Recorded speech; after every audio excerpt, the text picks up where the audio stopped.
দর্শক প্রীতি শুভেচ্ছা জানিয়ে শুরু করছি এটি নিউজের নিয়মিত আয়োজন নিউজ আওয়ার এক্সট্রা। প্রতি রাতে আপনারা এই আয়োজন দেখেন, কৃতজ্ঞতা জানাতে চাই এবং শুরু করতে চাই আজকের আয়োজন। এবং বাংলাদেশের মানুষের অনেক কর্মব্যস্ততা থাকা সত্ত্বেও তারা সবাই টেলিভিশনের পর্দায় চোখ রেখেছে মার্কিন নির্বাচনের খবর আমরা কিভাবে প্রচার করেছি সেটির দিকে কৃতজ্ঞতা জানাই সবাইকে। এবং একটা টালমাটাল উত্তেজনার মধ্য দিয়ে একেবারে পাঁচটি দিনের অপেক্ষা সবকিছু মিলে এবার অনেকটাই নিশ্চিত হওয়া গেছে যে জো বাইডেন, যিনি জানুয়ারিতে মার্কিন প্রেসিডেন্ট হিসেবে আমরা দেখব 46তম প্রেসিডেন্ট হচ্ছেন। নানান প্রশ্ন এবং আমরা মাননীয় পররাষ্ট্রমন্ত্রীকেও জিজ্ঞেস করেছিলাম যে আসলে বাইডেন কতটা তার বাংলাদেশ নীতি বদলাবে। আমরা একেবারে সরাসরি কোনো ভনিতা বা কোনো কিছু না রেখেই এই প্রসঙ্গে কথা বলতে চাই। আমরা যাদেরকে একটু পেয়েছি, doctor A K Abul Momen sir, পররাষ্ট্রমন্ত্রী, তিনি আমাদের সঙ্গে যুক্ত হবেন এক মিনিটের মধ্যেই। আমরা সাবেক পররাষ্ট্র প্রতিমন্ত্রী আবুল হাসান চৌধুরী, তাকে পেয়েছি, শুভেচ্ছা জানাচ্ছি। সাবেক পররাষ্ট্র সচিব আন্তর্জাতিক বিশ্লেষণ মবিন চৌধুরী স্যারকে পেয়েছি এবং বিকেএমই এর সাবেক সহসভাপতি এইচ আসলাম সানিকে আমরা পেয়েছি। সবাইকে কৃতজ্ঞতা জানাচ্ছি। এবং যে কথা আমরা বলছি যে আসলে বাংলাদেশের নীতি কতটা পরিবর্তন হবে, কারণ গেল 10 বছর ধরে যে ধারাবাহিকতা দেখেছি সাম্প্রতিক সময়ে অনেক কিছুই পরিবর্তন হচ্ছে, কিংবা তারও আগে 2 দশক 3 দশক ধরে যে আয়োজনটি আমরা দেখেছি, যে আচরণটি বাংলাদেশের প্রতি দেখেছি, সেটি নিয়ে কিন্তু চিরাচরিত প্রশ্ন উঠতেই পারে। আমরা আশিকুর রহমান অপু, আমার সহকর্মী, তার একটি প্রতিবেদন আছে, সেটি দেখে আমরা শুরু করতে চাই।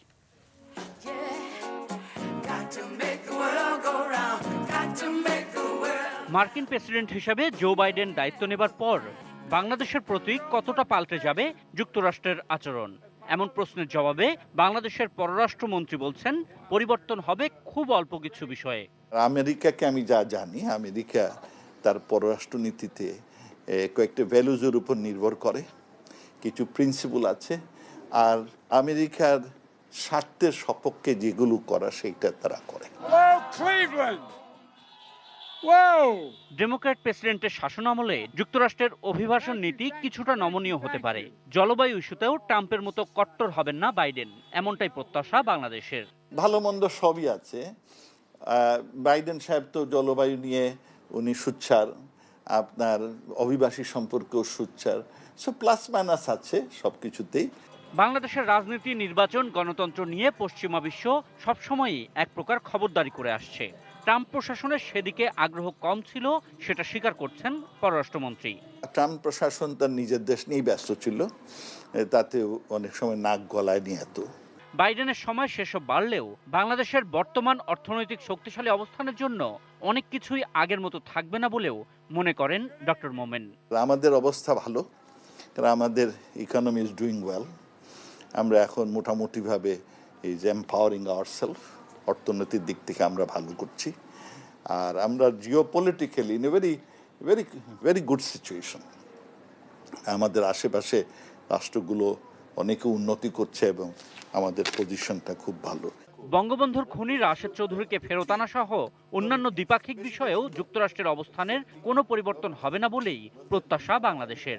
বঙ্গবন্ধুর খুনি এগুলো অনেকটা নিউট্রাল ইস্যু, আইনের মাধ্যমে ঠিক হবে, সুতরাং ওগুলোতে আমাদের কোনো ব্যাঘাত হবে না। Ashikur Rahman Apu, ATN news, Dhaka. দর্শক, আমরা প্রতিবেদনটি দেখলাম এবং মাননীয় পররাষ্ট্রমন্ত্রী যে কথাগুলো বললেন এগুলো একটু দেখলাম আমরা। তো আমরা আসলে মাননীয় পররাষ্ট্রমন্ত্রী ডক্টর এ কে আবুল মোমেন, তিনি আমাদের সঙ্গে আছেন, আমরা তার সাথে যুক্ত হব। কিন্তু তার আগে আমাদের সঙ্গে সাবেক পররাষ্ট্র প্রতিমন্ত্রী আবুল হাসান চৌধুরী আছে। এবং যেমনটা আমাদের বর্তমান পররাষ্ট্রমন্ত্রী বলছিলেন যে খুব বেশি পরিবর্তন হওয়ার কোনো সুযোগ নেই, তারপরও ইতিমধ্যে যে সমস্ত তথ্যপাত কিংবা আন্তর্জাতিক গণমাধ্যমে যে সমস্ত তথ্য পেয়েছি, তাতে মনে হচ্ছে যে বিশেষ করে ওবামা প্রশাসনের অনেক কিছুই কিন্তু আবারও বহাল হতে যাচ্ছে। সবকিছু মিলে আমরা আবুল হাসান চৌধুরী স্যারের কাছে থেকে জানবো, স্যার কি মনে হচ্ছে যে বাংলাদেশ নীতিতে কতটা পরিবর্তন আসতে পারে? আমাদের সাথে মার্কিন যুক্তরাষ্ট্রের সম্পর্ক দীর্ঘদিনের এবং বিশ্বের সাথে আমাদের পররাষ্ট্র নীতির যে মূল চিন্তা ভাবনা, এটা স্থাপন করেছিলেন স্বয়ং সর্বকালের সর্বশ্রেষ্ঠ বাঙালি জাতির জনক বঙ্গবন্ধু শেখ মুজিবুর রহমান, এবং তার এই ধারাবাহিকতায় মাননীয় শেখ হাসিনা এটাকে আরো গভীরতর করেছেন। প্রথম কথা হচ্ছে যে আমাদের সবচেয়ে যে বিশাল ব্যাপারটা, উপলব্ধি করতে হবে সেটা হচ্ছে আমাদের অর্থনৈতিক অর্জন। দেখুন, 71-এ আমরা যখন স্বাধীন হয়েছিলাম 7.5 কোটির দেশ, আমাদের খাদ্যে ঘাটতি ছিল।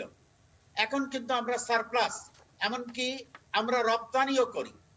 এর ছাড়া অন্যান্য সুযোগ আছে, তৈরি পোশাক আছে। আমরা যখন পৃথিবী নেগেটিভ গ্রোথে, আমরা আল্লাহর অশেষ মেহেরবানিতে প্রায় 6% গ্রোথে। সেই কারণে যেই মার্কিন যুক্তরাষ্ট্রের রাষ্ট্র হোক না কেন, আমাদের দিকে নজর দিতে হবে। আর ডেমোক্রেটিক পার্টির সাথে আমাদের দীর্ঘদিনের পরিচয়। বিরোধী দলের নেত্রী হিসাবে মাননীয় বিরোধী দলের নেত্রী তদানীন্তন শেখ হাসিনা 1993-এ ক্লিনটন যখন তার অ্যাকসেপ্টেন্স স্পিচ দেন, তখন তিনি ওয়াশিংটনে গিয়েছিলেন। তারপরে আমাদের সাথে এই যে সম্পর্ক আছে, আমি মনে করি যে আমাদের একটু আগে যেটা অনারেবল ফরেন মিনিস্টার বলেছেন, জিও স্ট্র্যাটেজিক ইম্পর্টেন্স, এটাও আমাদের একটা বিরাট শক্তি। এই কারণে আমি মনে করি না পরিবর্তন তো হবেই না, বরঞ্চ আরেকটু গভীরতর হবার সম্ভাবনা আছে, এই বলে আমি বিশ্বাস করি। একটি যেমন দিক, এবং অন্যদিকে শামসুল মোমিন চৌধুরী যে আমরা পূর্ববর্তী যে অবস্থান থেকে দেখেছি, সেখানেও কিন্তু নানা ধরনের বিশ্বাস অবিশ্বাসের মধ্য দিয়ে যেতে হয়েছে। সেই ধারাবাহিকতাকে মাথায় রেখে আমি যদি একই বিষয়টি আপনার কাছে বলতে চাই যে মাননীয় পররাষ্ট্র মন্ত্রী যেমনটা বলছিলেন যে আমাদের আশিকুর রহমান অপুর প্রতিবেদনে যে খুব বেশি পরিবর্তনের সুযোগ নেই, আপনি কি মনে করেন শামসুল মোমিন চৌধুরী? ধন্যবাদ। মার্কিন পররাষ্ট্র নীতি বা বাংলাদেশের সঙ্গে মার্কিন যুক্তরাষ্ট্রের সম্পর্কের বাইডেন কালে কোনো পরিবর্তন হবে কি হবে না, এটা এই মুহূর্তে বলা হয়তো সঠিক হবে না, কারণ উনি তো ক্ষমতায় এখনো আনুষ্ঠানিকভাবে আসীন হন না। আমরা তার অতীত দেখে, তার দলের অতীত হয়তো আমরা কিছুটা কল্পনা করতে পারি। তা আমি যেটা বলতে চাই সর্বপ্রথমে, যে বাংলাদেশের মাননীয় প্রধানমন্ত্রী শেখ হাসিনা ইতিমধ্যে মানে সদ্য নির্বাচিত, যদিও আনুষ্ঠানিকভাবে ঘোষিত হয়নি, জো বাইডেন এবং ভাইস প্রেসিডেন্ট কমলা হ্যারিসকে অভিনন্দন জানিয়েছেন, অত্যন্ত উষ্ণ ভাষায় অভিনন্দন জানিয়েছেন। সেই অভিনন্দন বার্তায় নানা বিষয় প্রধানমন্ত্রী তুলে ধরেছেন। একটা হচ্ছে জলবায়ু পরিবর্তন, যেটা ডোনাল্ড ট্রাম্প যুক্তরাষ্ট্রকে আন্তর্জাতিক জলবায়ু পরিবর্তন মোকাবেলা থেকে সরিয়ে নিয়ে এসেছেন। খুব দূরদর্শহীনতার পরিচয় দিয়েছিলেন ডোনাল্ড ট্রাম্প। একইভাবে মাননীয় প্রধানমন্ত্রী বলেছেন যে জোরপূর্বক উদ্বাস্তুদের, এবং তিনি রোহিঙ্গার কথাটা বিশেষ করে উল্লেখ করেছেন, যে রোহিঙ্গাদের মতো এসব বিষয়ে উনি আশা করেন যে নতুন প্রশাসন বা ভাবী প্রশাসন একটা গঠনমূলক কোনো অবস্থান নেবে। তো এখন দেখা যাক যুক্তরাষ্ট্র কি হয়। বাংলাদেশের সাথে দ্বিপাক্ষিক সম্পর্ক যুক্তরাষ্ট্রের এটা একটা সেট প্যাটার্ন, এটা মানে কোন একটা খুব একটা বড় ধরনের হেরফের হয় না। কারণ ডোনাল্ড ট্রাম্পকে অনেকেই অপছন্দ করেন, বেশিরভাগ লোকই হয়তো অপছন্দ করেন সারা বিশ্বে, কিন্তু বাংলাদেশের প্রতি তার তো কোনো বৈরী অবস্থান ছিল না, কোনো সময় বৈরী কোনো অবস্থান উনি জানবেন। উনি বাংলাদেশের বিষয় হয়তো জানতেনই না, যদিও ওনার একটি বাইং হাউস বা ওনার পক্ষে ডোনাল্ড ট্রাম্পের যে ব্র্যান্ড, সেই ব্র্যান্ড একটি বাইং হাউস বাংলাদেশে আছে। তো এখন এর বাইরে দ্বিপাক্ষিক ক্ষেত্রে পরিবর্তন হয়তো আসবে না। এখন দেখার বিষয় যে যুক্তরাষ্ট্র ভূ রাজনীতির ক্ষেত্রে এশিয়ার, বিশেষ করে এশিয়ান অঞ্চলে, দক্ষিণ পূর্ব এশিয়াকে যদি আমরা এর সাথে মেলাতে চাই, সেখানে নতুন প্রশাসন কি অবস্থান নেবে, কি ধরনের নীতি অবলম্বন করবে, কি ধরনের পন্থা তারা অবলম্বন করবে।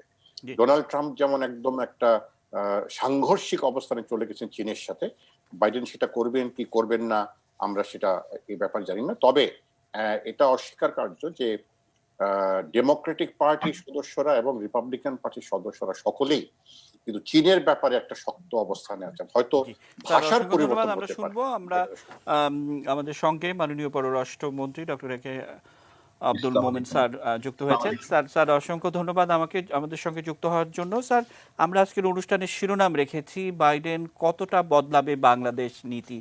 আমাদের একটি প্রতিবেদন আজকে গেছে, আপনি কথা বলেছেন এটি যে খুব বেশি পরিবর্তন যে হবে আপনি তেমনটা আশা করেন না, গণমাধ্যমের সঙ্গে আপনি বলেছেন।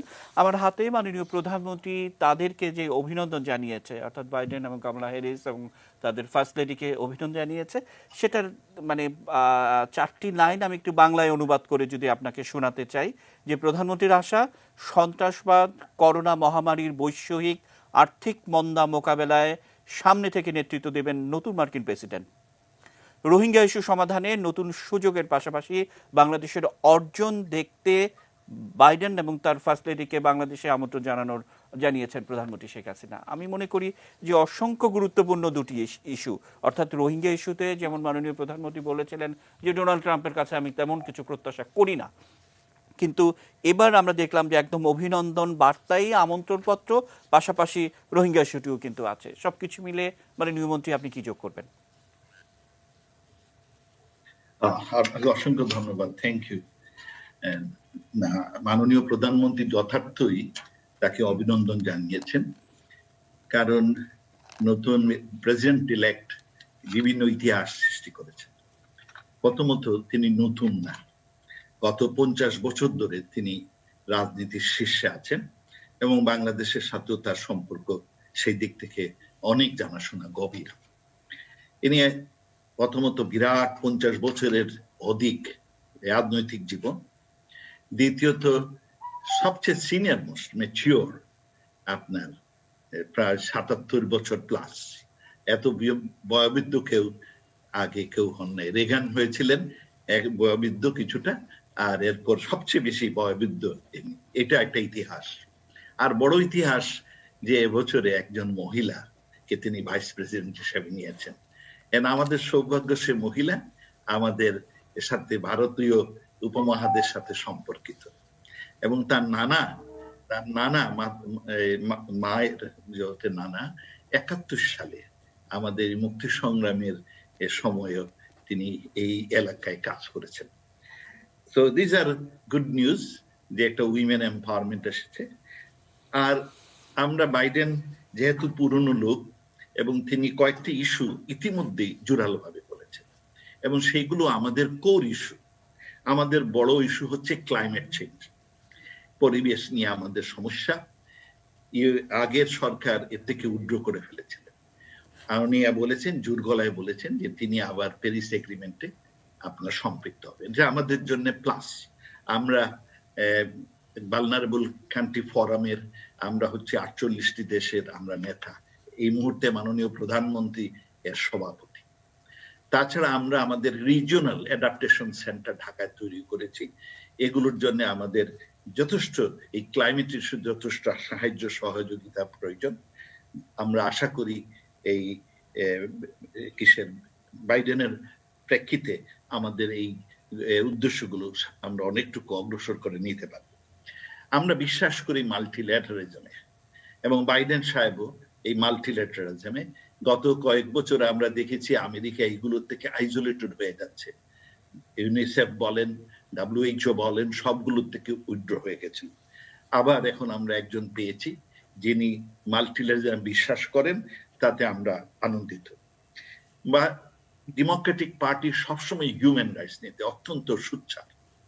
আমাদের প্রতিবেশে একটা ঘৃণা হিংসার প্রেক্ষিতে রোহিঙ্গাদের হিউম্যান রাইটস ভায়োলেট হচ্ছে, এবং এই ব্যাপারে আমাদের বিশ্বাস, আমরা আশা করব, আমাদের প্রত্যাশা যে বাইডেন অ্যাডমিনিস্ট্রেশন এই ব্যাপারে জোরালো ভূমিকা। আমি অবশ্যই স্বীকার করতে হয়, গত এই যে 3 বছর 3+ এতগুলো বছর মার্কিন যুক্তরাষ্ট্র এই শরণার্থীদের সেবার জন্য যথেষ্ট টাকা পয়সা দান করেছে।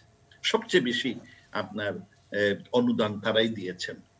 আর তারা 4 জন আপনার রোহিঙ্গার নেতাদের, মিলিটারি জেনারেলদের তাদের দেশে যাওয়া বন্ধ করে দিয়েছেন। কিন্তু গত 3 বছরে তাদের ব্যবসা বাণিজ্য আপনার মায়ানমারের সাথে অনেক বেশি বেড়েছে। তা আমরা আশা করব বাইডেন অ্যাডমিনিস্ট্রেশনে এর একটি পরিবর্তন আসবে, এবং রোহিঙ্গার বিষয়ে যেহেতু এটা মানবিকতার কারণে তারা একটা জোরালো ভূমিকা নেবে। আমাদের বিশ্বাস এই যে সন্ত্রাসের কথা, আমরা বাংলাদেশ পৃথিবীতে একটা সন্ত্রাসের ক্ষেত্রে, সন্ত্রাস অ্যান্টি সংঘাতের ক্ষেত্রে, কাউন্টার টেরোরিজমের ক্ষেত্রে আমরা একটা বিশেষ আপনার সুনাম অর্জন করেছি। আমরা ওনার সাথে এই ব্যাপারে একসাথে কাজ করব। উনি প্রথমেই বলেছেন যে ওনার সরকারের প্রথম প্রায়োরিটি হচ্ছে এই কোভিড-19 ভাইরাস, করোনা ভাইরাসের মোকাবেলা থেকে তার দেশকে উদ্ধার করা। এটি একটি সারা বিশ্বের একটি বড় সমস্যা। আমরা প্রতিদিন বলে আসছি যে এই সমস্যা একা কোনো রাষ্ট্র সমাধান করতে পারবে না। এই জন্য উই নিড পার্টনারশিপ, সবার সাথে কোলাবোরেশন। আপনার বাইডেন সাহেব ইতিমধ্যেই বলেছেন যে এই বিষয় নিয়ে সোচ্চার থাকবেন, তাতে আমাদেরও উপকার হবে।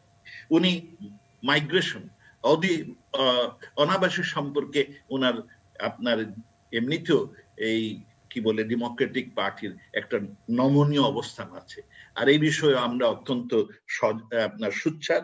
সুতরাং এই ক্ষেত্রে ওনার সাথে আমাদের ভালো যাবে।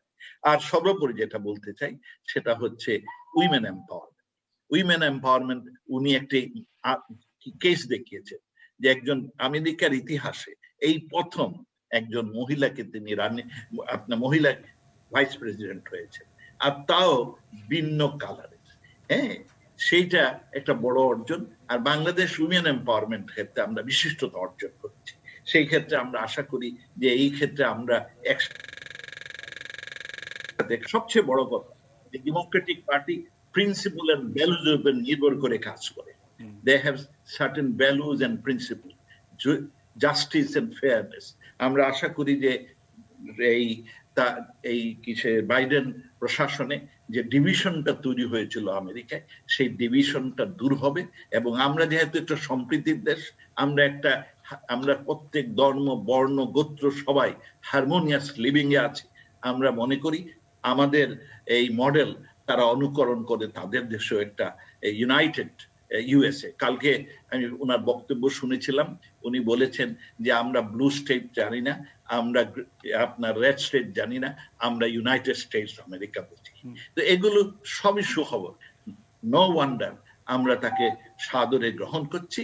তবে এখানে এইটুকু বলে রাখি, আপনার ট্রাম্প সরকার বাংলাদেশের প্রতি বৈরী ছিলেন না, এবং তিনি কয়েকটি কাজ করেছেন যা আমাদের জন্য খুব উপকার হয়েছিল।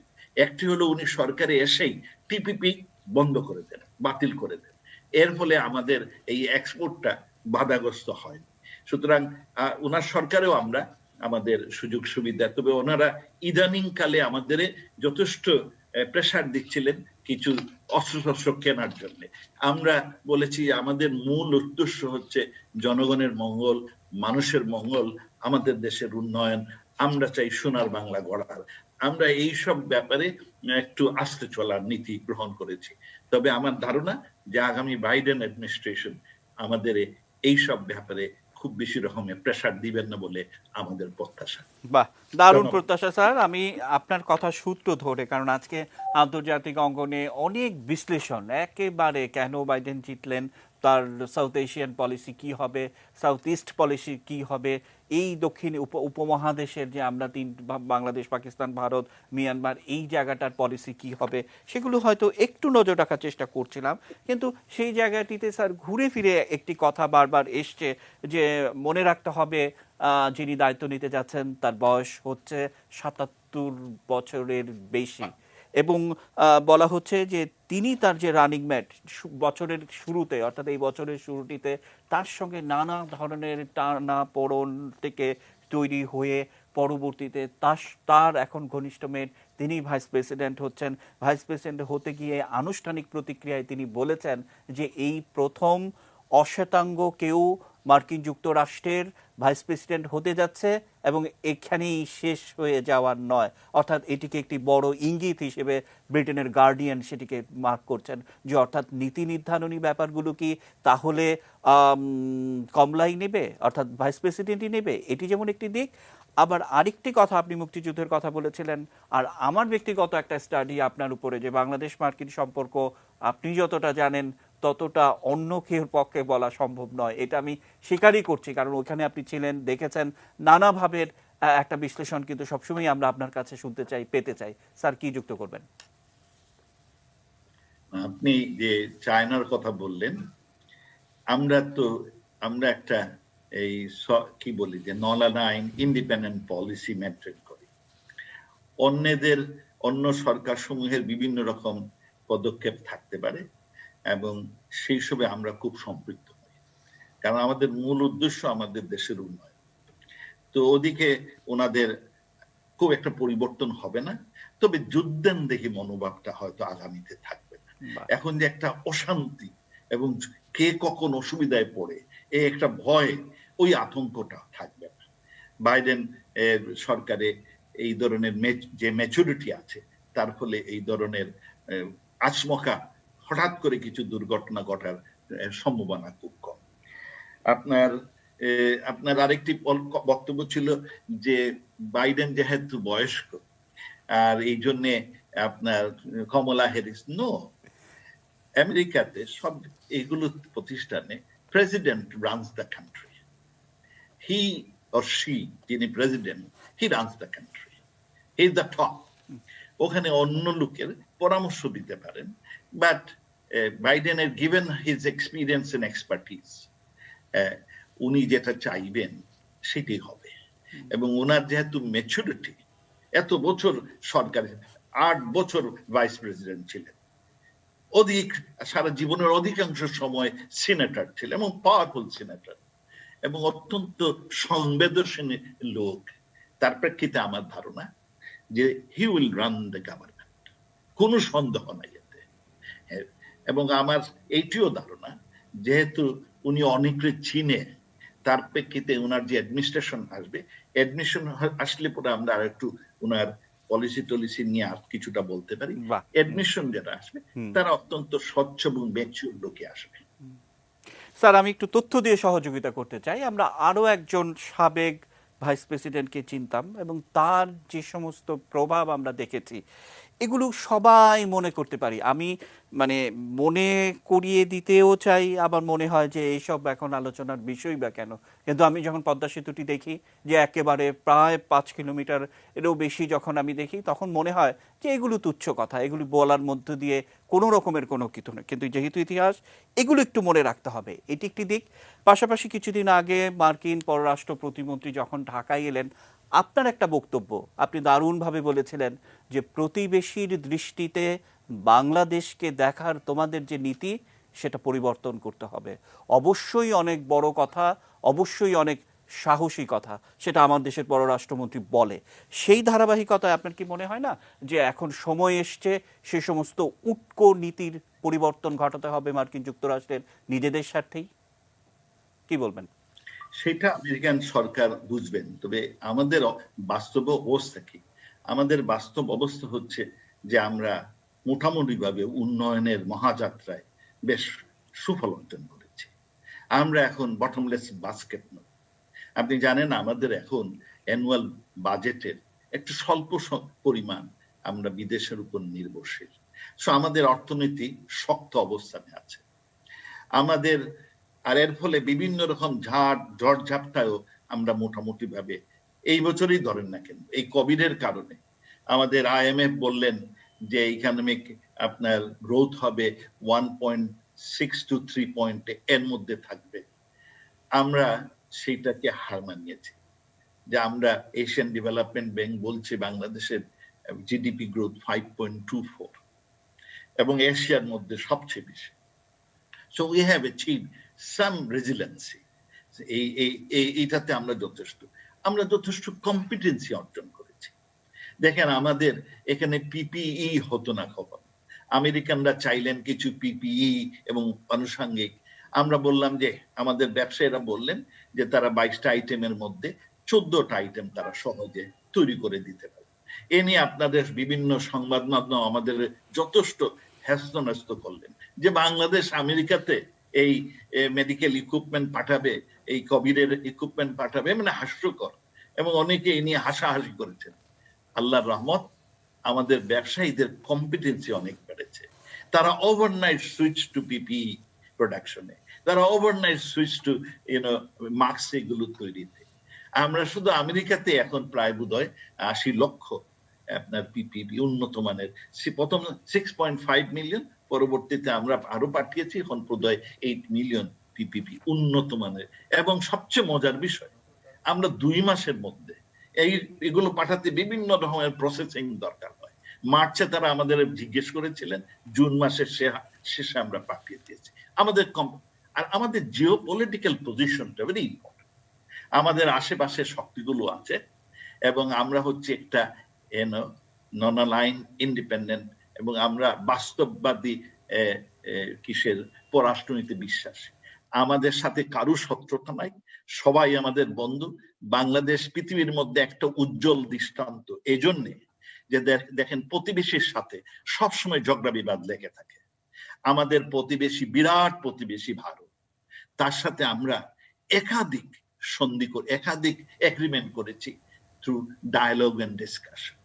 আপনার পানি চুক্তি বলেন, আমার বর্ডার চুক্তি বলেন, এই যে এগুলো আমার মেরিটাইম বাউন্ডারি, এগুলো তো অস্বাভাবিক। অন্য মুসলমান দেশগুলোতে এই ধরনের তো অত আলোচনার মধ্যে সমস্যার সমাধান হয় না। This has showed the height of the maturity of the leadership. একইভাবে আমরা আমাদের আরেক প্রতিবেশী মায়ানমার, তার সাথেও কিন্তু মেরিন আমরা এই বর্ডারটা মোটামুটি ভাবে আইনের মাধ্যমে সো আমরা একটা সার্টেন ম্যাচুরিটি অর্জন করছি।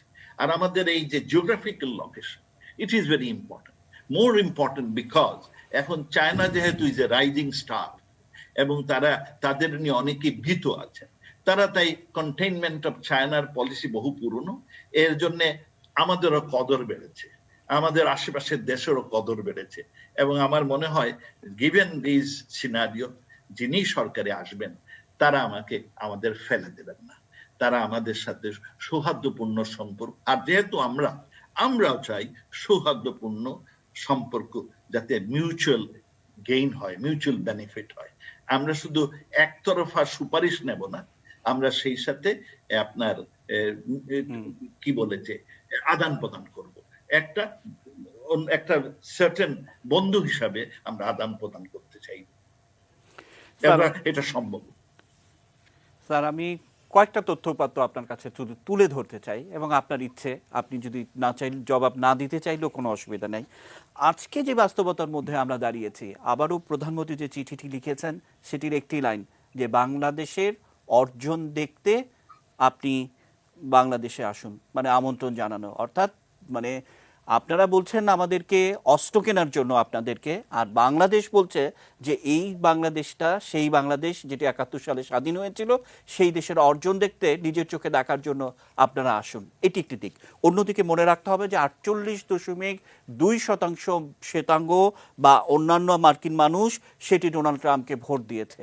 আজকের খবর হচ্ছে যে ডোনাল্ড ট্রাম্পের সমর্থকদের হাতে ভারী অস্ত্রশস্ত্র নিয়ে সশস্ত্র অবস্থায় তারা রয়েছে। ৩ দিন আগের খবর যে নির্বাচন পরবর্তী সহিংসতায় কাঠের পাটাতন দিয়ে বড় বড় দোকানগুলো তারা ঢেকে দিচ্ছে। মানে এই চিত্রগুলো আমরা আমাদের জীবদ্দশায় দেখব আমরা কখনো ভাবতে পারিনি, কিন্তু তারপরও আমাদের কিছু বুদ্ধিজীবী পদ্মা সেতু বন্ধের জন্য তাদের দ্বারস্থ হয়। সেখান থেকে কিছু শেখার আছে কিনা মাননীয় মন্ত্রী? দেখেন, আমি প্রায় ৩৮ বছর আমেরিকায় ছিলাম এবং আমি আমেরিকান রাজনীতির সাথে যথেষ্ট সম্পৃক্ত ছিলাম। আমরা কোনদিন কল্পনা করিনি যে আমেরিকার ইলেকশনের দিনে এই দোকানপাট সব পিচবোর্ড দিয়ে ঢেকে রাখবে। This is the product of আপনার আগের প্রেসিডেন্ট ট্রাম্পের একটি বিশেষ অবদান।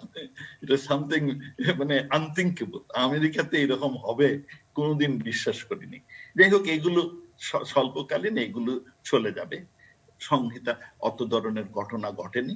দেখেন, আর্মস দিয়ে আমি প্রায় বলি আমেরিকার শক্তি হচ্ছে, আমেরিকার স্ট্রেংথ হচ্ছে not in the weapons but in the fairness of their laws and system, processing legal system.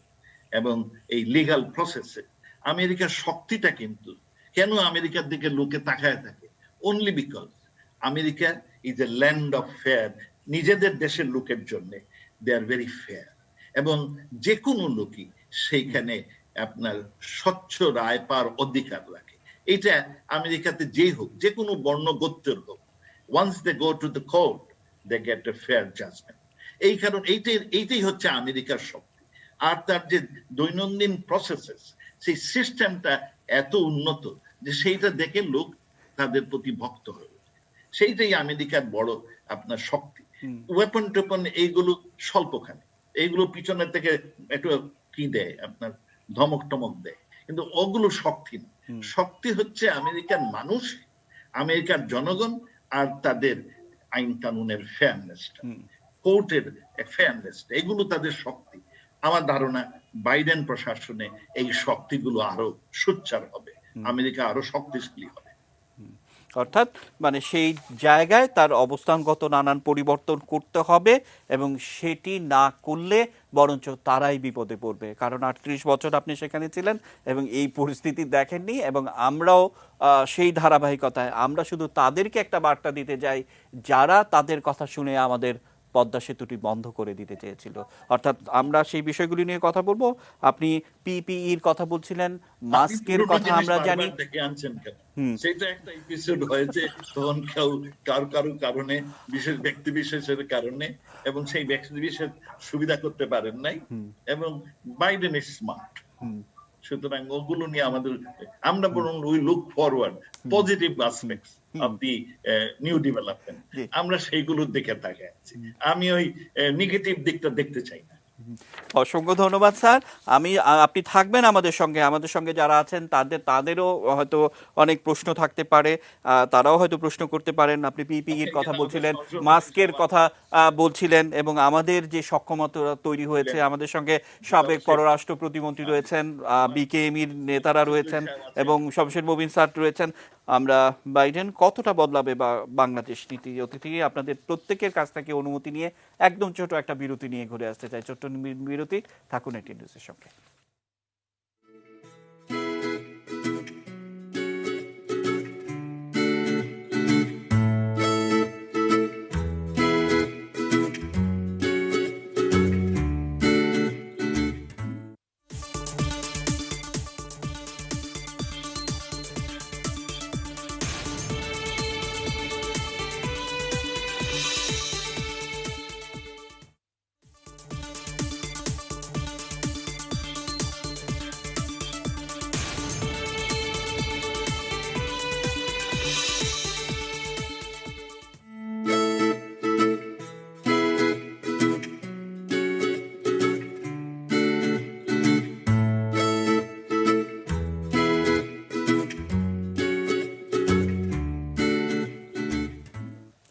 দর্শক দেখছেন এটিএন নিউজ, বিরতির পর আবার স্বাগত। আমরা বিষয় রেখেছি বাইডেন কতটা বদলাবে বাংলাদেশ নীতি। আমরা এই সাবেক পররাষ্ট্র প্রতিমন্ত্রী আবুল হাসান স্যারের কাছে যেতে চাই। স্যার, একটা বিষয় যে গার্ডিয়ান আজকে নানান ধরনের বিশ্লেষণ দিয়েছে, আমরা হয়তো অনলাইনে সেগুলো খুঁটিয়ে দেখছিলাম, যে এই নতুন মার্কিন যুক্তরাষ্ট্রের জানুয়ারিতে দায়িত্ব নেওয়া নতুন সরকারকে তার যুদ্ধনীতি থেকে মুখ ফেরাতে হবে, একেবারে সরাসরি শিরোনাম এইরকম। আবার বলছে যে এই কোভিড-19-এর মতো পরিস্থিতি যদি না হতো তাহলে ভোটের পরিস্থিতি কি ঘটতো সেটার চাইতেও বড় কথা যে ট্রাম্প সাহেব জয়ী হলেও হতে পারতেন। নানান বিশ্লেষণ, সবকিছু মিলে যুদ্ধনীতি আমাদের দক্ষিণ এশিয়া, আপনি কি যোগ করতে চান?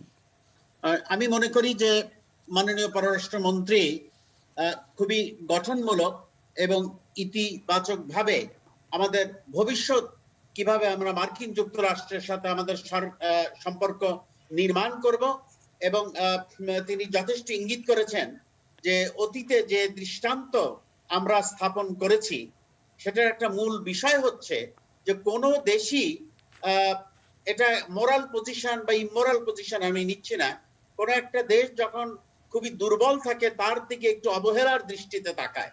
আল্লাহর অশেষ মেহেরবানিতে আমাদের দেশ আজকে অর্থনৈতিকভাবে এমন একটা জায়গায় স্থান করে নিয়েছে, যখন অন্যান্য দেশে আপনার 0% গ্রোথ রেট হচ্ছে, কোন দেশে 8-10% নেগেটিভ গ্রোথ, চীনের মতো একটা বিরাট শক্তি 1%, সেখানে আমরা প্রায় 6% গ্রোথ করছি। এই সমস্ত চিন্তা ভাবনায় রেখে আমার মনে হয় বাইডেন অ্যাডমিনিস্ট্রেশন এবং মাননীয় প্রধানমন্ত্রী শেখ হাসিনা একটা গুরুত্বপূর্ণ ভূমিকা রাখছেন এই আমাদের আপনার জলবায়ুর ব্যাপারে। এখানে অ্যাডাপ্টেশন মিটিগেশনের ব্যাপারে আমরা এগিয়ে গেছি, এদিকে অবশ্যই বাইডেন সরকার একটু বেশি দৃষ্টি রাখবেন, কারণ আমরা মনে রাখবো যে গণতান্ত্রিক ডেমোক্রেটিক পার্টির একজন প্রাণ পুরুষ যিনি অলমোস্ট প্রেসিডেন্ট একবার হয়েই গিয়েছিলেন, অ্যাল গোর, তার প্যাশনই হচ্ছে আপনার গ্লোবাল এই ক্লাইমেট চেঞ্জের ব্যাপারে, যেটার থেকে ট্রাম্প একেবারে বেরিয়ে এসেছিলেন। আরেকটা জিনিস, এই একটা সামরিকী কারণের যে একটা আমরা তোড়জোড় দেখছিলাম কোয়াডের মাধ্যমে, আমি বলছি না যে কোয়াডের চিন্তা একেবারে চলে যাবে, কিন্তু এটার মিলিটারাইজেশনের দিকে আমার মনে হয় না বাইডেন সরকার এই মুহূর্তে অত নজর দিবেন। তার অনেকগুলো কারণের মধ্যে একটা হচ্ছে যে তাদেরও আমাদের মনে রাখতে হবে সবকিছুর পরেও, এই প্যান্ডেমিকের পরেও যেখানে 2,40,000 মার্কিন যুক্তরাষ্ট্রের নাগরিক তাদের প্রাণহানি হয়েছে, তারপরেও 70% অর্থাৎ 7 কোটি ভোট পেয়েছেন বাইডেন, 48% ভোট পেয়েছেন ট্রাম্প, 48% ভোট পেয়েছেন ট্রাম্প। এই যে ট্রাম্পিজম, এই যে আপনার রিপাবলিকান পার্টির যে কোর ভ্যালিউজ একসময় ছিল, যে মুক্ত আপনার বাজার নীতি, অভিবাসনের তারা একসময় পক্ষে ছিলেন, কারণ তারা মনে করতেন মার্কিন যুক্তরাষ্ট্র এমনই সুন্দর শক্তিশালী দেশ, এখানে অন্যান্য লোকেরা আসবে। এই সমস্ত নীতির থেকে কিন্তু ট্রাম্পের রিপাবলিকান পার্টি আর আজ থেকে 10-15 বছর আগের রিপাবলিকান পার্টিও এক জায়গায় নাই। তিনি রিপাবলিকানদের ভিতরে একটা ট্রাম্পের পতন হয়েছে, কিন্তু ট্রাম্পিজম তার পক্ষে যারা দাঁড়িয়েছেন তাদের মধ্যে থাকে। এইটাকেও প্রেসিডেন্ট বাইডেনের মোকাবেলা করতে হবে। কিন্তু আমি মনে করি যে আমাদের রোহিঙ্গা শরণার্থীর বিষয়ে মাননীয় প্রধানমন্ত্রী, মাননীয় পররাষ্ট্রমন্ত্রী যে একটা নীতি দেখিয়েছেন, ভেরি ইতিবাচক, প্র্যাগম্যাটিক এন্ড সাবলাইম। কারণ তারা রোহিঙ্গার ব্যাপারে খুব একটা কঠোর অবস্থান নিয়েছেন, কিন্তু অভিবাসীদেরকে দ্বার মুক্ত করে দিয়েছিলেন। একই সাথে তারা কোন রকম aggressive posture towards hour neighbour নেন নাই। এটা ট্রাম্প অ্যাডমিনিস্ট্রেশনও উপলব্ধি করেছে, সাহায্য করেছে, এবং আমি বিশ্বাস করি বাইডেন অ্যাডমিনিস্ট্রেশনও এটা আরেকটু গুরুত্বের সাথে সাহায্য করবে। কারণ একটা কথা মনে রাখতে হবে, বিশ্বে আজকে আমরা একটা শক্তিশালী দেশ, 16 কোটির দেশ, একটা একদিক থেকে বিরাট দেশ। আর বিশ্বে আজকে যদি গ্লোবালাইজেশন, যেটা থেকে ট্রাম্প চলে এসেছিলেন, বাইডেন যেটাতে বিশ্বাস করেন, তিনি বিশ্বায়নে বিশ্বাস করেন, সেখানে বাংলাদেশের মতো একটা দেশে সমৃদ্ধি, অর্থনৈতিক সমৃদ্ধি হলে পৃথিবীর জন্য একটা গুড নিউজ। অর্থাৎ বঙ্গবন্ধু নীতি, friendship towards all, malice towards none. আমরা কোন যুদ্ধ দিকে যাব না, আমরা আমাদের অর্থনৈতিক ভাবে যদি নিজেদেরকে শক্তিশালী করতে পারি, এটা বিশ্বের জন্য একটা ইতিবাচক নিউজ। আমার নিজের বিশ্বাস যে বাইডেন অ্যাডমিনিস্ট্রেশন এটা ভালোভাবে উপলব্ধি করতে পারবেন, এবং একজন এই দেশের সাধারণ নাগরিক হিসেবে আমি আশা করব যে তিনি তার পূর্বসূরি, তখন মাননীয় প্রধানমন্ত্রী শেখ হাসিনা, প্রধানমন্ত্রী বিল ক্লিন্টন যেরকম এই দেশে এসেছিলেন, তিনিও বাংলাদেশে সফরে আসবেন অনেক গুরুত্বপূর্ণ কারণে। জি, অসংখ্য ধন্যবাদ। আমরা এই মুহূর্তে শমশের মবিন চৌধুরী স্যারের কাছে যাবো। স্যার, দুটি ঘটনা একদম সংক্ষেপে শুধু বলে দিতে চাই। নিশ্চয়ই আপনার মনে আছে যে বাগদাদ ওয়ার যখন হয়, তার প্রধানতম কারণ ছিল যে তুমি নিউক্লিয়ার ওপেন করছো, অস্ত্র করছো, এবং তুমি যদি সেগুলো ধ্বংস না করো তাহলে ইত্যাদি ইত্যাদি, আমাদের গোপন রিপোর্টে এসব আছে। এবং বাগদাদ ধ্বংসের প্রায় 4 বছর পর মার্কিন যুক্তরাষ্ট্রের যে গভর্নমেন্টের কথা আমরা বলছি, তারা স্বীকার করলেন যে আসলে যেই প্রতিবেদনের ভিত্তিতে বাগদাদ হামলা হয়েছিল সেই প্রতিবেদনটি ভুল ছিল। প্রথম ঘটনা।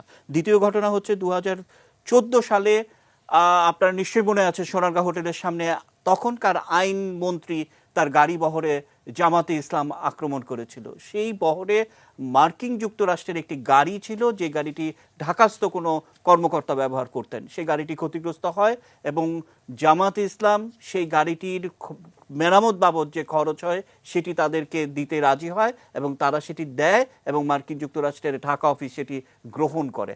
আমার প্রশ্নটি হচ্ছে যে এক মুখে তুমি মানবাধিকারের কথা বলবে, আরেক মুখে তুমি এই ধরনের প্রতিক্রিয়াশীল রাজনৈতিক লোকদের কাছ থেকে তুমি সেই বিষয়গুলি নিবে, এবং এটা যে একটা ক্রাইম সেটির বিচার তুমি চাইলে না। অন্যদিকে বাগদাদ ইস্যু তো আছে। অর্থাৎ এই রকম নীতিহীনতায় ভরপুর এই রিপাবলিকানই বলি আর ডেমোক্রেট শিবির দুটিই কিন্তু অব্যাহত চলছে। সেই ধারাবাহিকতায় আমাদের কি কিছু শেখার আছে? শমশের মবিন চৌধুরী। আমি আপনার প্রশ্নের উত্তরে যাওয়ার আগে আমি আপনাকে একটা প্রশ্ন করতে চাই। আপনাদের শিরোনাম যেটা পছন্দ করেছে যে যুক্তরাষ্ট্রের নীতি বাংলাদেশের প্রতি কোনো পরিবর্তন হবে কিনা, মানে আপনারা পরিবর্তনের দিকে তাকাচ্ছেন কেন? কি বৈরী সম্পর্ক তো ছিল না কোনোদিন।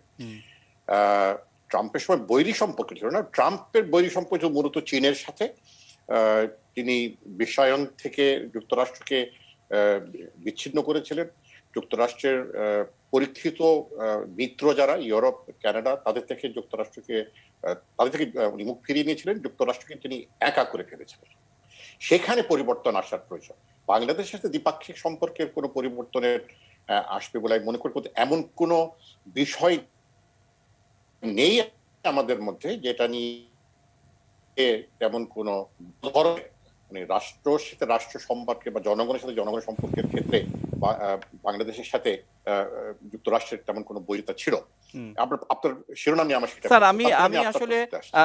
আমি হয়তো বোঝাতে পারিনি আপনাকে, কারণ আমরা যে ধারাবাহিকতায় দেখার চেষ্টা করি স্যার, একদম ছোট্ট একটা উদাহরণ, জামাল খাশোগির হত্যাকাণ্ড ঘটল, মিডল ইস্ট, সৌদি আরব, মার্কিন যুক্তরাষ্ট্র, ট্রাম্প প্রশাসন, নানান উত্তেজনা আমরা দেখছি। প্রতিদিন বার্তা কক্ষে এসে সেগুলো খবর আমাদের পড়তে হচ্ছে, দেখতে হচ্ছে, এডিট করতে হচ্ছে।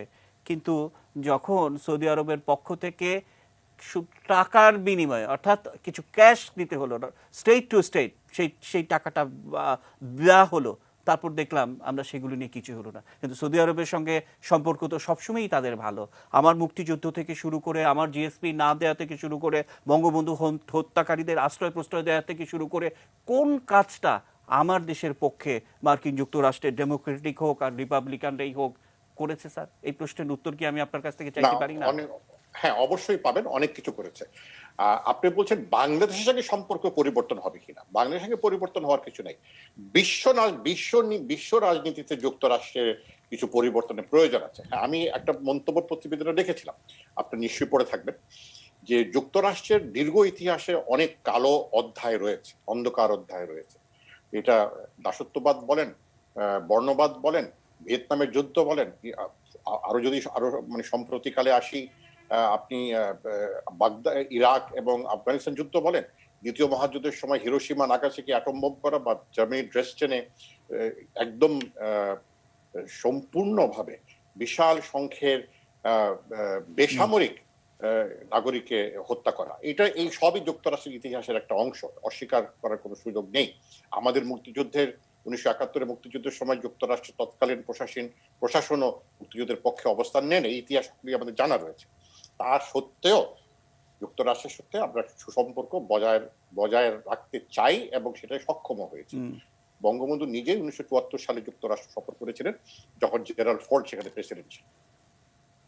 এখন যুক্তরাষ্ট্রের বৈশ্বিক রাজনীতি কি হবে সেটা আমরা শুধু আন্দাজ বা অনুমান করে এই মুহূর্তে বলতে পারি, কারণ আমরা এখন জানি না যে বাইডেন যখন তার অভিষেক অনুষ্ঠানের পরে তার ক্যাবিনেট কে হবে, কি হবে না হবে, কার তার পরামর্শ হবে, কারা তার পরামর্শ হবে, ন্যাশনাল সিকিউরিটি অ্যাডভাইজার কে হবে, তার উপরে হয়তো আরো সুস্পষ্ট ভাবে বা আরো তথ্য ভিত্তিক আমরা আলোচনা করতে পারবো। যেটা হয়েছে, ডোনাল্ড ট্রাম্প যুক্তরাষ্ট্রকে বিশ্ব থেকে মানে একদম বিচ্ছিন্ন করে ফেলেছিল। তার বন্ধু কারা? তার বন্ধু ছিল ইসরায়েলের প্রাইম মিনিস্টার বেঞ্জামিন নেতানিয়াহু, মানে তার ঘনিষ্ঠতম বন্ধু। তার ঘনিষ্ঠতম বন্ধু হচ্ছে ব্রাজিলের প্রেসিডেন্ট বোলসোনারো। তার প্রেসিডেন্ট হচ্ছে হাঙ্গেরির প্রেসিডেন্ট, নামটা বললাম, যে অং সান সুচিরও বন্ধু। তার বন্ধু হচ্ছে উত্তর কোরিয়ার যে নেতা। একটা জিনিস মনে রাখতে হবে, যে যুক্তরাষ্ট্র মানে বাইডেন দীর্ঘদিনের সাথে রাজনীতিতে জড়িত, কিন্তু তিনি বিজ্ঞ এবং অভিজ্ঞ একজন ব্যক্তি। কিন্তু তিনি যখন ভাইস প্রেসিডেন্ট ছিলেন, তখন প্রেসিডেন্ট ছিলেন বারাক ওবামা তখন মিয়ানমার সফর করেন। তো মিয়ানমারের সঙ্গে ডেমোক্রেটিক পার্টি কিন্তু সেই ধরনের সম্পর্ক তারা প্রতিষ্ঠিত করেছিল। এখন অতীতের দিকে তাকালে আপনি হয়তো অনেক কিছু প্রশ্ন করতে পারেন, যেটা আমাদেরকে, যেটা পররাষ্ট্রমন্ত্রী বললেন, বর্তমান এবং ভবিষ্যতের দিকে। অসংখ্য ধন্যবাদ মাননীয় পররাষ্ট্রমন্ত্রীর সূত্র ধরে। স্যার, আমি আসবো। মাননীয় পররাষ্ট্রমন্ত্রী দারুণ একটা কথা বলেছেন যে আমাদের কাছ থেকে কিছু অস্ত্রশস্ত্র কিনো, তাহলেই সব ঠিকঠাক হয়ে যাবে। দারুণ কথা। আমার কথা হচ্ছে, যাদের অস্ত্র ব্যবসা, যাদের অর্থনীতিকে সচল করবে, তারা বিশ্বে শান্তি আনবে, এটা কে বিশ্বাস করবে? আমি মাননীয় পররাষ্ট্রমন্ত্রীর কাছে যাব, তার আগে আসলাম সানি আমাদের এখানে রয়েছেন।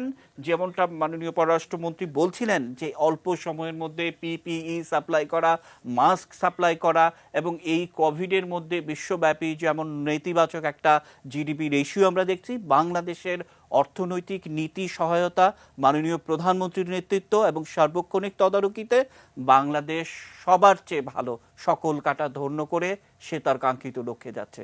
আসলাম সানি, সবকিছু মিলিয়ে বাংলাদেশকে দেখতে আসুন, এই যে বলা, এর ভেতরে যে কত বড় রাজনীতি রয়েছে, ব্যবসায়ীদের ভেতরেও রাজনীতি থাকে, সেই ধারাবাহিকতায় নিশ্চয়ই আপনি বুঝবেন যে মাননীয় প্রধানমন্ত্রী কত বড় একটি কথা বলেছেন। বাইডেন এবং তার সহধর্মিনীকে আপনারা বাংলাদেশ দেখতে আসুন, কি বলবেন? আসলাম সানি। Thank you. আমি শুনতেছিলাম দীর্ঘক্ষণ যাবত এখানে মাননীয় পররাষ্ট্রমন্ত্রী আছেন, অনেক বিজ্ঞজন 3 জন আছেন, ওনারা পররাষ্ট্রনীতি নিয়ে বাংলাদেশের ভবিষ্যতে কি হবে বলছেন। আমি শুধু এখানে ওনাদের কথাই শুনছি মুগ্ধ হয়ে। আমি এখানে অ্যাড করতে চাই, আসলে আমরা যে সেক্টরটা আছে আরএমজি আমাদের কেন আমরা আমেরিকার মতো জায়গায় আমরা যখন আরএমজি শুরু করলাম, আমাদের দেশের মানুষ মেয়েরা কাজ করতো না। একটা মুসলমান দেশ হিসেবে বাংলাদেশ অনুন্নত দেশ হিসেবে, পশ্চাৎপদ দেশ হিসেবে আমাদের এখানে 80% নারী শ্রমিকরা কাজ করে। আমাদের অনেক পজিটিভ দিক, আমাদের অর্থনীতি 16% জিডিপি আরএমজির উপরে ডিপেন্ডেন্ট এবং ইনডাইরেক্টলি অনেক 22%। 40 লক্ষ শ্রমিকের মধ্যে নারী শ্রমিক এখানে কাজ করে। আমরা দেখলাম যে বাংলাদেশ, আমরা আমেরিকার অনেক এখানে বিজ্ঞজন যে 3 জনই ছিলেন বিভিন্ন সময় ক্ষমতার পাশাপাশি, আরএমজি নিয়ে অনেক কথা হয়েছে। আপনিও বলেছেন আপনার কথায়, আমরা নিজেদের আমেরিকার কাছে নিজেদের তুলে ধরতে পারিনি। এক পক্ষ তুলে ধরেছি, বিরোধীরা ছিল আমাদের বিরোধিতা করেছে। আমরা দেখেন, আপনি যদি এই সাউথ ইস্ট এশিয়ার মধ্যে দেখেন, আমরা আমেরিকাতে এখন 15.5% ট্যাক্স দিই। আমাদের গার্মেন্ট যদি আমেরিকাতে যায়, আমরা 15.5% তারা ডিউটি আছে আমাদের, যেখানে পাকিস্তানে আছে মাত্র 7.5%, 8%। মিয়ানমারে যেটা আছে, মিয়ানমারে আছে 6.9%, ভিয়েতনামে আছে 8% এর নিচে। তার আমরা তাদের চেয়ে, আমাদের কম্পিটিটিভ কান্ট্রির চেয়ে ডবলের চেয়ে বেশি আরএমজিতে দেওয়ার পরেও আমরা কম্পিটিটিভনেস যেরকম, আমরা কিন্তু তাদের চেয়ে বেশি এক্সপোর্ট করি আমেরিকাতে। আমরা কিন্তু মোরালেস $6 বিলিয়ন সিঙ্গেল কান্ট্রি হিসেবে আমরা অনেক বেশি করি, $6 বিলিয়ন করি। আর যদি আমি ধরে নিই, আমার যদি মিয়ানমারের মতো 5.9% ট্যাক্স দিতাম, ভিয়েতনামের মতো 6% ট্যাক্স দিতাম, তা আমাদের এক্সপোর্ট হতো মোর দেন $15 বিলিয়ন আমেরিকাতে। এখন আমরা কেন করতে পারিনি? তখন আমরা আমেরিকার যদি আজকে ডেমোক্রেটিক গভর্নমেন্ট ক্ষমতায় আসছে, আমরা দেখছি ডেমোক্রেটিক সময় তারা সময় নারী ক্ষমতায়ন চায়, তারা মানুষের এমপ্লয়মেন্ট চায়। আমাদের মতো একটা পশ্চাৎপদ মডারেট মুসলিম কান্ট্রি পৃথিবীতে বিরল, যেখানে নারীরা প্রতিদিন হাজার হাজার নারীরা বাসায় কাজ ছেড়ে টিফিন কারির বাটি নিয়ে কাজ করতে যায়, আবার সন্ধ্যায় ফিরে আসে। এই 40 লক্ষ নারীর দিকে আমরা ক্যাম্পিং করতে পারিনি। এটা আমাদের রাজনীতি ব্যর্থতা বা আমাদের অর্থনৈতিক কূটনীতি ব্যর্থতা কিনা জানি না। আমরা এটা পজিটিভ ভাবে নেওয়ার পরেও আমরা দেখেছি আমেরিকাতে আমাদের বিরুদ্ধে অনেক ক্যাম্পিং হয়েছে, ক্লিন গার্মেন্টস এর ক্যাম্পিং হয়েছে, আমাদের দেশে রানা প্লাজার পরে অনেক নেগেটিভ ক্যাম্পেইন হয়েছে। কিন্তু আজকে মাননীয় পররাষ্ট্রমন্ত্রী আমি বলতে চাই যে বাংলাদেশ কিন্তু এখন যদি কমপ্লায়েন্সের দিকে, আপনার অ্যাকর্ড অ্যাপ্লায়েন্সের পরে বাংলাদেশের পৃথিবীর সব গার্মেন্টস থেকে সেফ এবং ক্লিন গার্মেন্টস বাংলাদেশে এখন সবচেয়ে গ্রিন ফ্যাক্টরি, পৃথিবীর সবচেয়ে বড় 12টা গ্রিন ফ্যাক্টরির মধ্যে 8টাই বাংলাদেশে গ্রিন ফ্যাক্টরি, যারা সবচেয়ে মার্ক নিয়ে আছে। তা আমাদের বলি যে বাইডেন প্রশাসন, আপনারা অনেক বলেছেন, তারা নারীর ক্ষমতায়ন চায় পৃথিবীতে। আমার একটা মেয়ে, একটা ছেলে আমেরিকাতে পড়ে, মেয়েটা লেখাপড়া শেষ করেছে, ছেলেটা পড়ে। তাদের মুখে আমেরিকার যে ডোনাল্ড ট্রাম্প যেভাবে মানুষকে অসম্মান করেছে, মেয়েদেরকে অসম্মান করছে, কালা সাদা মুসলমানদের অসম্মান করেছে, এটা কিন্তু ইয়াং জেনারেশনের মধ্যে একটা বিশাল ভীতি সঞ্চার করেছে। সানি ভাই একটু থামাই আপনাকে, কারণ মাননীয় মন্ত্রীর কাছে আমার একটু যেতে হবে। আবার কয়েকটা প্রশ্ন। মাননীয় মন্ত্রী, আগামী বছর অর্থাৎ আমরা 2020-2021 সালে আমরা মুক্তিযুদ্ধের 50 বছর পালন করব। সেই সময়ে রাষ্ট্র একটি লক্ষ্য নির্ধারণ করেছে অর্থনীতির দিক থেকে যে আমরা 50 বিলিয়ন আমার রিজার্ভ থাকবে, এবং আমরা কিন্তু এই মুহূর্তে সেই জায়গাটা দেখতে পাচ্ছি। $41.3 বিলিয়ন আমার এই মুহূর্তে আছে। আগামী বছরটিতে অর্থাৎ আমরা সারা বছরে খেটে খুঁটে করলেও 50 বিলিয়ন হবেই, মানে এটি নিয়ে কোনো ভুল নাই। এটা আমি দেখতে পাচ্ছি, আমার মনে হচ্ছে যে সামনেই। এটি যেমন একটি দিক, এবং RIR এর একটি জরিপে বলছে যে এই COVID-19 মার্কিন যুক্তরাষ্ট্রের যে পরিস্থিতি, তাদের প্রভার্টি বেড়েছে 7% বেড়েছে। আগের 17+7 24% হচ্ছে তাদের এখন প্রভার্টি রেট। সেই ধারাবাহিকতায় আমরা বাংলাদেশ, যাদেরকে তলাবিহীন ঝুড়ি, যে তোমাদের গোলালু কেনার সামর্থ্য নেই, পেট্রোলিয়াম কেনার সামর্থ্য নেই, তোমরা একটা টেস্ট কেস, তোমরা মরতে মরতে শিখবে, সেই জাতির পররাষ্ট্রমন্ত্রী এবং সবকিছু মিলে নেতৃত্ব, অনেক কিছু নিশ্চয়ই আপনার যোগ করার আছে মাননীয় মন্ত্রী। আমি আসলে আমাদের সংসদ নবীন চৌধুরী সাহেব ওনার বক্তব্যটা শেষ করতে পারেন নাই, শুনতে চাইছিলাম। যাই হোক, আপনি যেটা বললেন যে আমরা 40.5 বিলিয়ন, এখন আমাদের এই কোভিড এর কারণে যথেষ্ট অসুবিধা হয়েছে। আপনারা জানেন যে গার্মেন্ট আমাদের সবচেয়ে বড় একটি শক্তি, এবং কোভিড এর পরপরই আমাদের অনেকগুলো স্ট্যান্ডিং অর্ডার, আপনার অলমোস্ট 3 বিলিয়নের স্ট্যান্ডিং অর্ডার বাতিল হয়।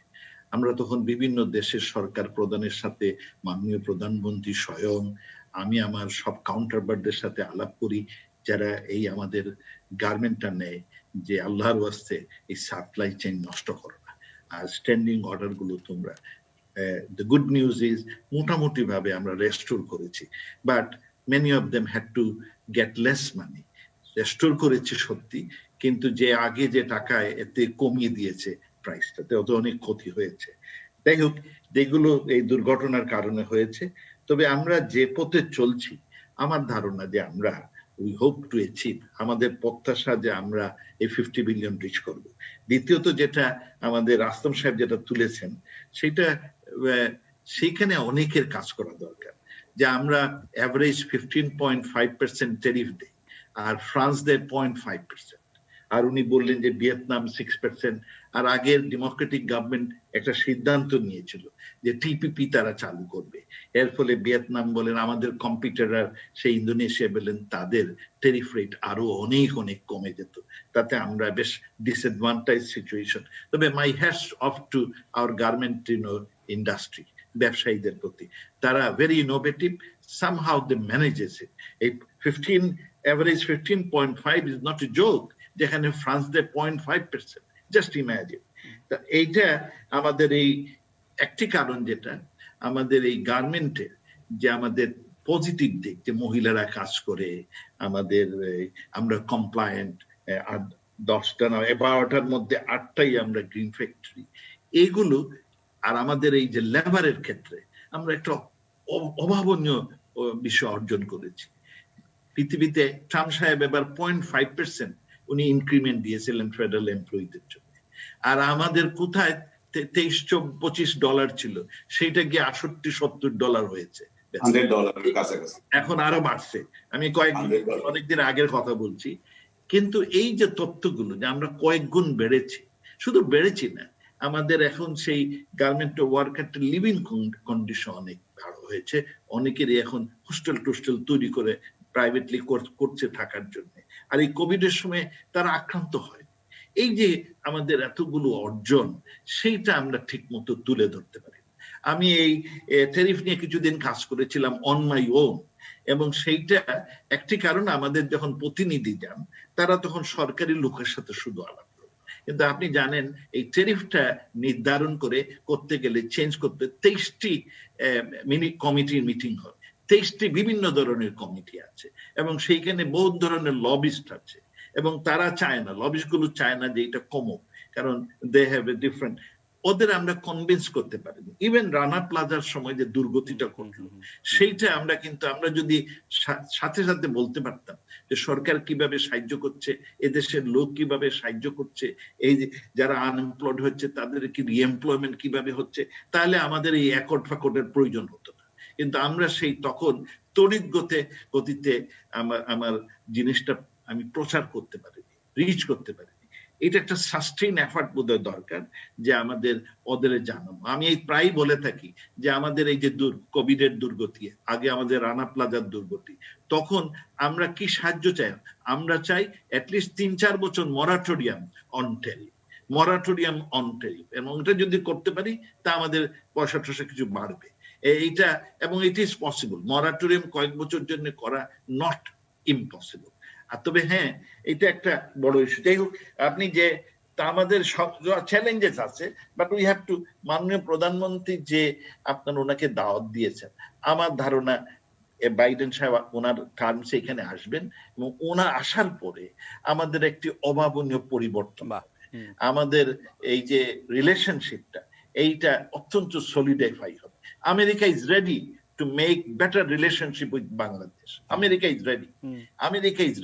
এখন আমরা রেডি, এবং আমরা এইটাকে এই বিভিন্ন রকম ক্যাম্পেইনের মধ্যে, খালি আমি রেডি হলে হবে না, সরকার রেডি হলে হবে না, তার সাথে একটা এনভায়রনমেন্ট। আমার সব দোষ আমেরিকার, নিউ ইয়র্ক টাইমস খুঁজেন, সব যত দোষ আছে সেইটা সে বলে। খুব কম সময় দেখবেন যে Bangladesh is a model of development, খুব কম সময় দেখবেন বাংলাদেশে যে স্টার, কি বলে, bottomless basket has become a star of South Asia, standard bearer, খুব কম সময়।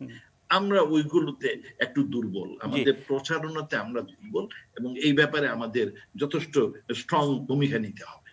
স্যার, প্রতিবেশীর আমি চোখে সংসদ স্যার যে কি বলছিলেন, জি স্যার, আমরা স্যারের কাছে দিলেন যাব, স্যারের বক্তব্যটা শুনবো।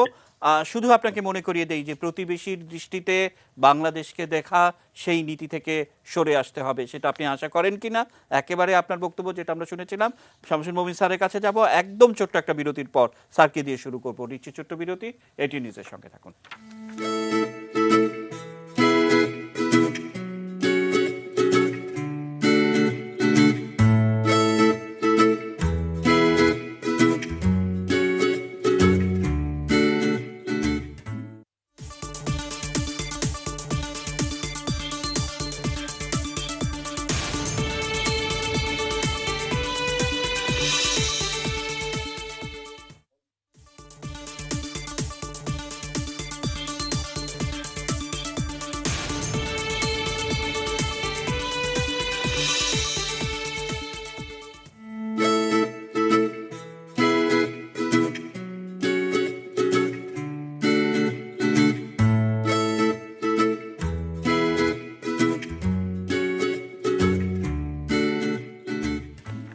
স্যার, বিরতির পর আবার আমন্ত্রণ জানাচ্ছি দেখছেন এটি নিউজ।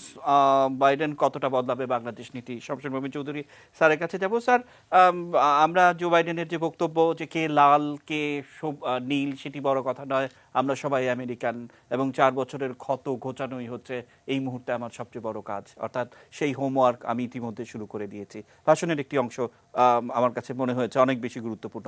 স্যার, কি যোগ করবেন? ধন্যবাদ আমাকে কথা বলার সুযোগ দেওয়ার জন্য। আবার আপনারা তো কথার মাঝখানে কেটে দেন, আপনারা কথার ফ্লো হারিয়ে ফেলিয়া। ট্রাম্পের নীতি যে কতটুক নীতিবাচক ছিল, অথবা বলতে হবে যে নীতিহীনতা ছিল, সেটা তো নিয়ে আমরা দিনের পর দিন আলাপ করতে পারি। বিষয়টা হচ্ছে যে বর্তমানকে আমরা কতটুক মানে বর্তমানে অতীতের উপর নির্ভরশীল হয়ে আমরা ভবিষ্যৎ দিকে কতটুকু তাকাবো, সেই বিষয়ে আপনার সাথে আমি দ্বিমত প্রকাশ করছিলাম। কারণ কামালা হ্যারিস কিন্তু বাইডেনের বয়স নিয়ে একটা প্রাইমারি ডিবেটে মানে স্পষ্ট ভাষায় উল্লেখ করেছিলেন। সে কামালা হ্যারিসকেই বাইডেন ভাইস প্রেসিডেন্টের রানিং মেট হিসাবে বেছে নিলেন। এটা হচ্ছে রাজনৈতিক প্রজ্ঞার পরিচয়। That is the sign of maturity. এবারকার যুক্তরাষ্ট্রের নির্বাচনে সবচেয়ে বড় যেটা বিরতির সময় আমি মাননীয় পররাষ্ট্রমন্ত্রীর সঙ্গে কথা বলছিলাম, সেটা হলো যে ভোটার সংখ্যা, মানে যে ভোটার উপস্থিতি এবারকার নির্বাচনে। আগাম ভোটার বলেন, ডাকযোগে ভোট দেওয়ার প্রক্রিয়া বলেন, সশরীরে ভোট দেওয়ার প্রক্রিয়া বলেন, আপনার আগাম ভোট এবং ডাকযোগে ভোট 100 মিলিয়ন ভোট পড়েছে। এটা অসাধারণ। বিষয়টা হচ্ছে পরিবর্তনের বিষয়। দেখেন, আসলাম সানি সাহেব আছেন, উনি আমার সাথে ভালো বলবেন। আমাদের রপ্তানির উপর যেটা শুল্ক আরোপ করেছে যুক্তরাষ্ট্র, এটা কিন্তু আমাদের জন্য একটা বিরাট অসুবিধায় ফেলে দিয়েছে। অন্যান্য আমাদের প্রতিযোগিতা যাদের সাথে আমাদের করতে হয়, যাদের প্রতিযোগী রাষ্ট্র রয়েছে, তাদের সাথে মানে তুলনা করতে গেলে আমরা একটা বড় ধরনের ব্যাপারে পড়েছি। কিন্তু এই শুল্ক আরোপ করার পেছনে কিন্তু মূলত ডেমোক্রেটিক পার্টির কংগ্রেসম্যান এবং সেনেটররা সাপোর্ট করে, বড়ভাবে সমর্থন করে। রিপাবলিকান এই সিদ্ধান্ত কিন্তু প্রশাসন করবে না, এই সিদ্ধান্ত করে মার্কিন কংগ্রেস অর্থাৎ সেনেট এবং হাউসের ওয়েজ এন্ড মিনস কমিটি এবং সেনেট ফরেন রিলেশনস কমিটি। তো আমরা শুল্কমুক্ত সুবিধা না পাওয়া সত্ত্বেও আমাদের শ্রমযোগী মানুষের কারণে আমাদের গার্মেন্ট শিল্পের সাথে জড়িত যারা রয়েছে, নানা ধরনের তাদের সঙ্গে অনেক সমালোচনা করা যেতে পারে, তর্ক বিতর্ক করা যেতে পারে, যা সবকিছুকে অতিক্রম করে যুক্তরাষ্ট্র আমাদের সবচেয়ে বড় বাজার। এই অধিক অঙ্কে শুল্ক দেওয়া সত্ত্বেও এই শুল্কমুক্ত প্রবেশাধিকার বন্ধ করছে কারা? অ্যাগোয়ার কারণে, আফ্রিকান গ্রোথ অপরচুনিটি অ্যাক্ট, সেটা করেছিল black caucus in the house. Black ককাসরা হচ্ছে মূলত ডেমোক্রেটিক পার্টির সমর্থক। এটা করেছিল আফ্রিকা দেশসমূহকে বিশেষ সুবিধা দেওয়ার জন্য। এটা আসলাম সানি ভালো করে জানেন। তো সেখানে হিলারি ক্লিন্টন সেনেটর ছিলেন, তার সঙ্গে একাধিক বিষয় ব্যাপারে আমার সাথে এই বিষয়ে আলাপ হয়েছে। উনি সমর্থন করতে পুরোপুরি প্রস্তুত ছিলেন বাংলাদেশকে। কিন্তু এই যে 23 জনকে 13 জন যে হাউসে প্রথম বাংলাদেশ ককাসে সমর্থন আনতে হয়, সেখানে আমরা বারবার হোঁচট কাটছিলাম, কারণ ব্ল্যাক ককাস বারবার এটা আপত্তি করে আসছে এবং অ্যাডমিনিস্ট্রেশন বলে আসছিল, সেটা রিপাবলিকান অ্যাডমিনিস্ট্রেশন হোক বা ডেমোক্রেট প্রশাসন হোক, যে হাউসে এটা বিল পাস না হলে আমাদের কিছু করণীয় নেই। কিন্তু এখন তো আমরা এলডিসি কান্ট্রি থেকে আমরা মানে আমরা বেরিয়ে আসছি, thanks to our residence of our people and the enabling atmosphere created by the government. আমরা এখন সেই এলডিসি দেশ আর নই। আমরা এখন শুল্কমুক্ত প্রবেশাধিকার না পেলেও আমাদের রপ্তানি খাত ক্রমাগতই বেড়ে যাবে। We are a very resilient nation. আমার কথা হচ্ছে যে ট্রাম্পের বাইডেনের প্রশাসন পররাষ্ট্রনীতি পরিবর্তনটা কোথায় আনবে, তারা মূলত আনবে কয়েকটা জায়গায়। একটা হচ্ছে সামাজিক ক্ষেত্রে, ক্লাইমেট চেঞ্জ হিউজ ইস্যু, এখানে বাইডেন সরকার নিঃসন্দেহে একটা ভিন্ন অবস্থান নেবেন। দ্বিতীয়টা হচ্ছে দেখতে হবে ইরানের ব্যাপারে, ইরান যে ডিক্টেট ডিল, সেখানে বাইডেন সরকার কোনো ভিন্ন অবস্থান নেবেন কিনা, কারণ এটা হয়েছিল ওবামা অ্যাডমিনিস্ট্রেশনের সময়। তৃতীয় বিষয়টা হচ্ছে যে ইউরোপিয়ান ইউনিয়ন, নেটোর সাথে আবার আমেরিকার যে একটা দূরত্ব তৈরি হয়েছে ট্রাম্পের শাসন আমলে, সেখানে কোনো পরিবর্তন আসবে কিনা। তারপরে দেখতে হবে ইন্ডো প্যাসিফিক স্ট্র্যাটেজিতে কোনো ভাষার কোনো পরিবর্তন বা আকার বা প্রকারের কোনো পরিবর্তন আসবে আমি মনে করি না, কারণ ইন্ডো প্যাসিফিক স্ট্র্যাটেজিতে অর্থাৎ চীনের কে প্রতিদ্বন্দ্বী মনে করে ডেমোক্রেট যতটুকু, রিপাবলিক ঠিক অতটুকু। তো এখানে চীনকে সবচেয়ে বড় প্রতিদ্বন্দ্বী মনে করে তারা আশা করবে যে বাংলাদেশের মতো রাষ্ট্র দেশ, যাদের সাথে চীনের একটা গভীর সম্পর্ক রয়েছে নানাবিধ ক্ষেত্রে, এইখানে আমরা বাংলাদেশকে আমাদের পক্ষে টানতে পারি কিনা, এই বিষয়টা কিন্তু উড়িয়ে দেওয়ার মতো সুযোগ নেই। আমাদের জন্য বড় চ্যালেঞ্জ হবে যে এই ভারসাম্যটা আমরা এতদিন যে সুন্দরভাবে আমরা মানে রাখতে সক্ষম হয়েছি, সেটাকে আমরা রাখতে পারতে হলে কি করতে হবে। তিনটা জিনিস যেটা আমি বিশ্বাস করি যে বর্তমান সরকার করতে পারবে, সেটা হচ্ছে যে দ্বিপাক্ষিক সম্পর্ক হতে হবে পারস্পরিক লাভের ভিত্তিতে, দ্বিপাক্ষিক সম্পর্ক হতে হবে আমার জাতীয় স্বার্থকে আমি সর্বস্থানে অগ্রাধিকার দিব। তৃতীয় বিষয়টা হচ্ছে আপনার সমমর্যাদার ভিত্তিতে। এই তিনটা জিনিসকে আমাদের ধরে রাখতে হবে, এটা ধরে রাখতে পেরেছি এখন পর্যন্ত, যে এই তিনটা ভিত্তিতে আমাদের কিন্তু এই দ্বিপাক্ষিক সম্পর্ক বলেন, আঞ্চলিক সম্পর্ক বলেন, ভূ রাজনীতি বলেন, আন্তর্জাতিক সম্পর্ক বলেন,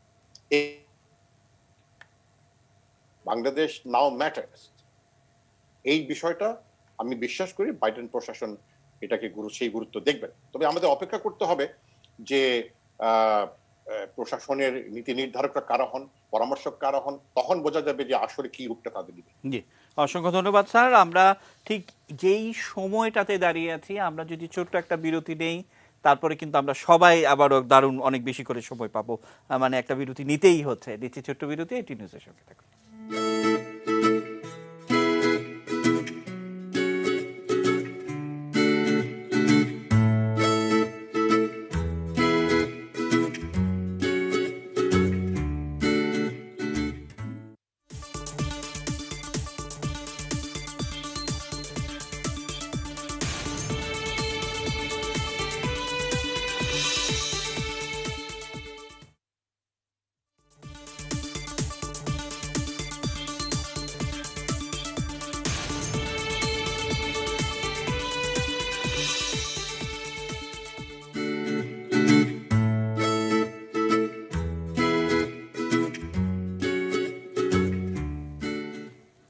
বিরতির পর আবার আমন্ত্রণ জানাচ্ছি। আমরা মূল আলোচনায় যাব। মাননীয় পররাষ্ট্রমন্ত্রী, আপনাকে দিয়ে অনুষ্ঠান শেষ করব। শেষ কথা হবে আপনার, কি বলবেন আপনি ভাবতে থাকুন। আমরা সাবেক পররাষ্ট্র প্রতিমন্ত্রী, আপনার কাছ থেকে শুধু শুনবো, 1 মিনিট সময় আপনি পাবেন। মাননীয় প্রধানমন্ত্রীর একটি ভাষণে তিনি বলেছিলেন যে আমাদের দারিদ্র্যের সীমা যেন আমরা 17% নিচের নামানোর সরকারের মূল উদ্দেশ্য। আমরা এই কোভিড নিয়ে দেখেছি মার্কিন যুক্তরাষ্ট্রে 7% দরিদ্র মানুষ বেড়েছে, অর্থাৎ 7 এবং 17 24% এখন সবকিছু মিলিয়ে।